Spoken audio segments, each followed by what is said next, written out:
అందరికీ నమస్కారం.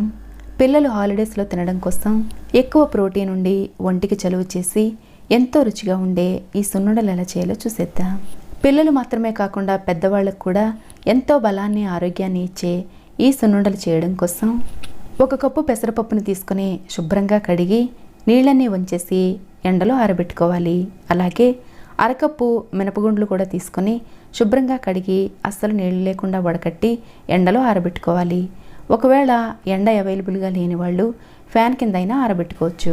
వీటిని మనం ఎలాగో వేయిస్తాం కాబట్టి మరీ ఎక్కువసేపు ఎండబెట్టాల్సిన అవసరం లేదు. జస్ట్ కొంచెం తేమ పోయేలా ఆరబెట్టుకుంటే సరిపోతుంది. ఇంతకుముందు నేను వీటిని కొలిచి చూపించలేదు కదా, అందుకే ఇప్పుడు కొలిచి చూపిస్తున్నాను. 1 కప్పు పెసరపప్పు తీసుకున్నట్లయితే అందులో సగం ఉండేలా 1/2 కప్పు మినపగుండ్లు తీసుకోవాలి. ఇప్పుడు స్టవ్ మీద కడాయి పెట్టుకొని ముందుగా పెసరపప్పు వేసుకొని మంట లో ఫ్లేమ్లో మాత్రమే ఉంచి కంటిన్యూస్గా కలుపుతూ వేయించుకోవాలి. ఇవి అసలు ఏమాత్రం మాడకుండా చక్కగా కమ్మటి వాసన వచ్చే వరకు వేయించుకుంటేనే సున్నుండల రుచి మరింత బాగుంటుంది. అయితే ఇవి లోపలి వరకు వేగేలా మంట లో ఫ్లేమ్లో మాత్రమే ఉంచి వేయించుకోవాలి. ఇవి చక్కగా మంచి గోల్డెన్ కలర్లోకి వేగడానికి దాదాపు 10 నిమిషాల పాటు టైం పడుతుంది. ఇలా చక్కగా వేగిన వీటిని ఒక ప్లేట్లో తీసి పూర్తిగా చల్లారనివ్వాలి. ఇప్పుడు ఇదే కడాయిలో మినపప్పు కూడా వేసుకొని వీటిని కూడా మంట లో ఫ్లేమ్లో మాత్రమే ఉంచి వేయించుకోవాలి. ఈ పప్పుల్లో అసలు ఏమాత్రం పచ్చితనం లేకుండా అలాగే అస్సలు మాడిపోకుండా సరిగ్గా వేయించుకోవడంలోనే ఈ సున్నుండల రుచంతా ఉంటుంది కాబట్టి చాలా జాగ్రత్తగా వేయించుకోవాలి. మంట లో ఫ్లేమ్లో ఉంచి ఇలా గోల్డెన్ కలర్లోకి వచ్చే వరకు వేయించడానికి దాదాపు 10 నిమిషాల పాటు టైం పడుతుంది. ఇవి కూడా ఇలా గోల్డెన్ కలర్లోకి వేగిన తర్వాత స్టవ్ ఆఫ్ చేసి పూర్తిగా చల్లారనివ్వాలి. ఇప్పుడు మిక్సీ జార్లో పూర్తిగా చల్లారిన పెసరపప్పు వేసుకొని మెత్తని పౌడర్లా గ్రైండ్ చేసుకోవాలి. ఇలా మనం గ్రైండ్ చేసేటప్పుడు అక్కడక్కడ పెసరపప్పు మిగిలిపోయే అవకాశం ఉంటుంది కాబట్టి ఇలా పిండి జల్లెడతో జల్లించిన తర్వాత పైన వచ్చిన పలుకుల్ని మళ్ళీ మిక్సీ జార్లో వేసి మిగతా వాటితో పాటు గ్రైండ్ చేసుకోవాలి. మిక్సీ జార్లో ఈ పలుకులన్నింటినీ వేసుకున్న తర్వాత మనం వేయించి చల్లార్చి పెట్టుకున్న మినపప్పు కూడా వేసి ఇదంతా చక్కగా గ్రైండ్ చేసుకుని మళ్ళీ ఇదే విధంగా మరొకసారి జల్లించుకోవాలి. ఇలా జల్లించుకున్న తర్వాత వచ్చిన దాన్ని మరోసారి గ్రైండ్ చేసుకుని మళ్ళీ జల్లించుకోవాలి. ఇదే విధంగా మొత్తం ప్రాసెస్ అంతా కంప్లీట్ అయిన తర్వాత పిండంతా ఇలా చక్కగా సమానంగా ఉంటుంది.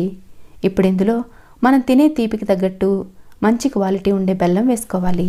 ఈ సున్నుండలు మంచి ఎల్లో కలర్లో రావడం కోసం అని చెప్పి ఇక్కడ నేను కొల్హాపూరి బెల్లాన్ని వాడుతున్నాను.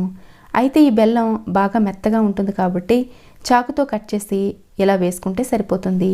ఒకవేళ ఇలా కలపడం కష్టం అనుకునే వాళ్ళు మిక్సీలో ఈ బెల్లాన్ని వేసి ఈ పిండిని కూడా కొంచెం వేసుకొని ఒకసారి పలసిచ్చి అంతా చక్కగా కలిసిన తర్వాత ఈ పిండిలో కలుపుకోవచ్చు. ఇక్కడ బెల్లానికి కానీ నెయ్యికి కానీ కొలతేమీ అవసరం లేదు. మన ఇష్టానికి తగ్గట్టు ఎక్కువ తక్కువ వేసుకోవచ్చు. అయితే నేను 1/2 కప్పు వరకు బెల్లం వేశాను. ఇలా బెల్లం వేసి కలుపుకున్న తర్వాత మంచి క్వాలిటీ ఉండే గేదె నెయ్యి తీసుకొని చక్కగా వేడి చేసి ఈ నెయ్యిని కొద్ది కొద్దిగా వేసుకుంటూ ఇలా కలుపుకోవాలి. ఇంతకు ముందు చెప్పినట్టు బెల్లానికి కానీ నెయ్యికి కానీ కొలతేమీ అవసరం లేదు. బెల్లం మనం తినే తీపికి తగ్గట్టు వేసుకోవాలి. నెయ్యి ఉండకట్టడం వచ్చే వరకు వేసుకోవాలి. అయితే ఇక్కడ నాకు దాదాపు 100 గ్రాముల వరకు నెయ్యి పట్టింది. ఇలా అంతా ఒకసారి కలుపుకున్న తర్వాత టేస్ట్ చెక్ చేసుకొని ఇదే స్టేజ్లో తీపి కావాలంటే అడ్జస్ట్ చేసుకోవచ్చు. తీపి కొంచెం తక్కువైంది కాబట్టి నేను మరి కొంచెం వేస్తున్నాను. ఇక్కడ నేను దాదాపు 1/2 కప్పు వరకు బెల్లం వేశాను. అయితే కొందరు బెల్లాన్ని నీళ్ళలో పాకంలా పట్టి అప్పుడు ఇందులో కలుపుతూ ఉంటారు. కానీ అలా చేయడం వల్ల ఇందులో కాస్త తేమ తగులుతుంది కాబట్టి ఎక్కువ రోజులు నిల్వ ఉండవు. అందుకే ఇలా బెల్లాన్ని నేరుగా కలుపుకుంటేనే మంచిది. ఇలా మనం బెల్లం నెయ్యి వేసుకుని కలుపుకున్న తర్వాత ఉండ చుట్టి చూసినప్పుడు సరిగా ఉండకపోయినట్లయితే అప్పుడు మరికొంచెం నెయ్యి వేసి కలుపుకోవచ్చు. అయితే నెయ్యి వేడి చేసి కరిగించుకుని మాత్రమే వేసుకోవాలి. ఇలా చక్కగా అంతా మిక్స్ చేసుకున్న తర్వాత మనకి కావలసిన సైజుల్లో లడ్డూల్లో చుట్టుకోవడమే. ఇవి గాలి తగిన డబ్బాలో పెట్టుకున్నట్లయితే ఫ్రిడ్జ్లో పెట్టకుండానే 1 నెల రోజుల పాటు నిల్వ ఉంటాయి. మనం రెగ్యులర్గా చేసుకునే సున్నుండల కంటే కూడా మరింత కమ్మగా ఉండి ఒంటికి ఎంతో చలువ చేసే ఈ పెసర సున్నుండలు మీకు కూడా నచ్చినట్లయితే లైక్ చేయడం మర్చిపోకండి. Thanks for watching.